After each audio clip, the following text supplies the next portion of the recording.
गर्मियां आते ही हमारे हिबिस्कस की प्लांट में नया ग्रोथ चालू हो जाता है, ढेर सारा फूल आना चालू हो जाता है।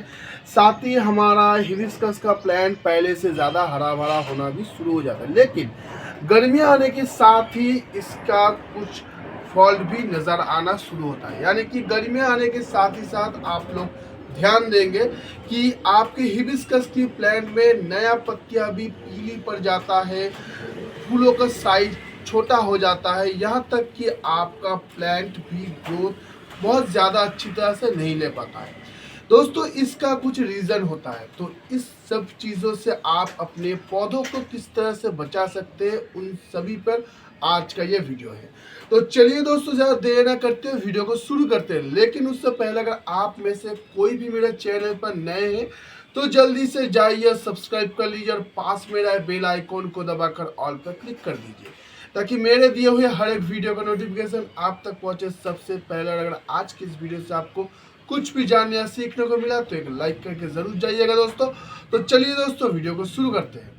सबसे पहले तो दोस्तों हम लोग चलेंगे इसके वाटर रिक्वायरमेंट की तरफ। दोस्तों, सबसे पहले बात तो ये है कि गर्मियों के वक्त हम लोग हमारे हिबिस्कस को प्लांट ऑल टाइम ही बाहर रखते हैं, क्योंकि हर रोज़ इसको खींचातानी करना पॉसिबल नहीं है। तो इसीलिए ये पूरा सनलाइट में रहने की वजह से इसका वाटर रिक्वायरमेंट गर्मी के वक्त बहुत ज़्यादा बढ़ जाता है। इसी वजह से कई बार आप लोगों ने देखे होंगे कि आधे दिन के जाते ही जाते आपकी इस पौधे की मिट्टी पूरी तरह से सूख जाता है। दोस्तों, हिबिस्कस का प्लांट की जो मिट्टी है, इसमें मॉइस्चर बना रहना बहुत ज़रूरी होता है। तो इसीलिए आपको इसे दिन में लगभग 2 बार इसको पानी आपको डालना होगा। या तो आप एकदम सुबह सवेरे डालिएगा, उसके बाद शाम को डाल सकते हैं, या फिर पहले दिन आप शाम को डालिए, उसके बाद फिर अगले दिन आप इसको शाम को ही डाल सकते हैं। इससे इसकी जो मिट्टी का जो मॉइस्चर है वो मेंटेन रहेगा। मॉइस्चर मेंटेन रहने से ये गर्मी के वक्त आपका हिबिस्कस का प्लांट अच्छी तरह से ग्रोथ ले पाएगा। अगर मॉइस्चर सही ढंग से नहीं रहेगा तो ये अच्छे ढंग से ग्रोथ नहीं ले पाएगा। साथ ही इसमें कई तरह की प्रॉब्लम भी शुरू हो जाता है, पत्तियों सिकुड़ जाना, यहाँ तक कि आपकी पौधों की फूल जो है वो अच्छी तरह से खिल नहीं पाता है, कली रहते ही झड़ जाना। ये सब पानी की कमी होने की वजह से ही आपके हिबिस्कस के प्लांट में दिखाई देता है। तो पानी का रिक्वायरमेंट इसका पूरा आपको रखना होगा। साथ ही इसकी मिट्टी में भी मॉइस्चर रहे, इस तरह से आपको इसमें वाटरिंग करना होगा। जब भी पानी डालिएगा पूरा भरकर पानी आप इसको डाल दिएगा। दूसरा है दोस्तों, मॉइस्चर को मेंटेन करने के लिए आप मल्चिंग कर सकते हैं। दोस्तों, आप गर्मियों के वक्त हर एक हिबिस्कस की प्लांट में मल्चिंग ज़रूर कीजिएगा। मल्चिंग करने से आपकी हिबिस्कस की प्लांट की जो मिट्टी है इसमें मॉइस्चर मेंटेन रहता है। जैसे आप मेरे इस प्लांट को देखिए, इसकी जो जड़ है यहाँ पर देखिए मैं मल्चिंग कर चुका हूँ। यहाँ पर मैंने कोकोपीट से मल्चिंग किया है। आप राइस हस से भी मल्चिंग कर सकते हैं। कोकोपीट और राइस हस से अगर आप मल्चिंग करेंगे तो बहुत ही अच्छा है। अगर आप लोग घास फूस वगैरह से अगर मल्चिंग करना चाहते हैं तो मैं कहूँगा कि उससे आप मल्चिंग ना ही करें तो बेहतर है, क्योंकि घास वगैरह से अगर आप मल्चिंग करेंगे तो आगे चलकर आप ही को ज़्यादा प्रॉब्लम होगा, क्योंकि घास फूस की बीज वगैरह इसके अंदर गिरने से बहुत ज़्यादा मात्रा में घास फूस आता है, जिससे आपकी पौधों की ग्रोथ में भी बहुत ज़्यादा इफेक्ट पड़ता है। तो इसीलिए आप हमेशा ही कोशिश कीजिएगा या तो राइस हस या फिर कोकोपीट से मल्चिंग कीजिए। इससे आपकी पॉट की ऊपरी जो मिट्टी है ये आसानी से सूखेगा नहीं और आपकी पॉट की मिट्टी में मॉइस्चर बना रहेगा, जो आपकी पौधों के लिए बहुत ही अच्छा होगा। दोस्तों देखिए, मल्चिंग करने की वजह से मेरे इस पॉट की मिट्टी में आप देख सकते हैं दोस्तों, ये रहा, ये देखिए इसमें मॉइस्चर बना हुआ है, आप देखकर समझ ही सकते हैं। तो दोस्तों इस तरह मॉइस्चर बना रहेगा अगर आप इस तरह से मल्चिंग करेंगे। तो दोस्तों मैंने अपने इस पौधे को मल्चिंग नहीं किया है, ताकि मैं आपको दिखा सकूं कि मल्चिंग किस तरह से आप कर सकते हैं। दोस्तों, इस पॉट में आप जब मल्चिंग करेंगे तो ये देखिए दोस्तों, कोकोपीट का एक पतला सा लेयर ही आपको सिर्फ इसमें डालना होगा। पतली सी लेयर ही काफ़ी होता है मल्चिंग के लिए।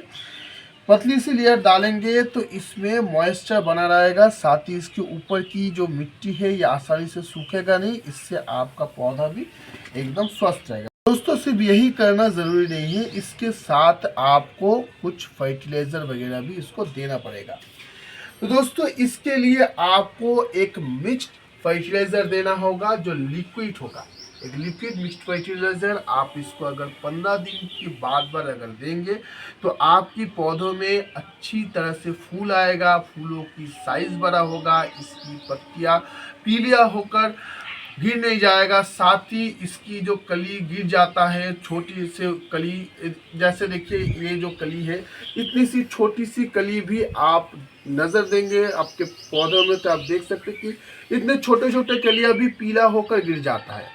तो उस फर्टिलाइज़र की इस्तेमाल के बाद आपका जो फूलों का कली है वो गिरेगा नहीं, वो पूरी तरह से खिलेगा।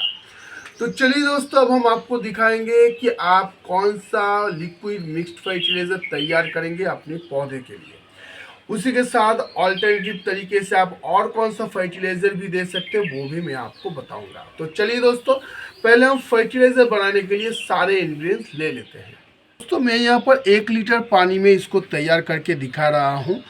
आपके पास जितनी ज़्यादा पौधा होगा आप उस हिसाब से तैयार कर लीजिएगा। तो दोस्तों सबसे पहले हम 1 लीटर पानी में लेंगे 1 टेबलस्पून हम वर्मी कंपोस्ट इसमें ले रहे हैं। इसके साथ नीम खली पाउडर 1 टेबलस्पून हम इसके अंदर दे देंगे। इसके साथ हम लोग डाल रहे हैं दोस्तों आधा टेबलस्पून बोन डस्ट हम इसके अंदर डाल रहे हैं।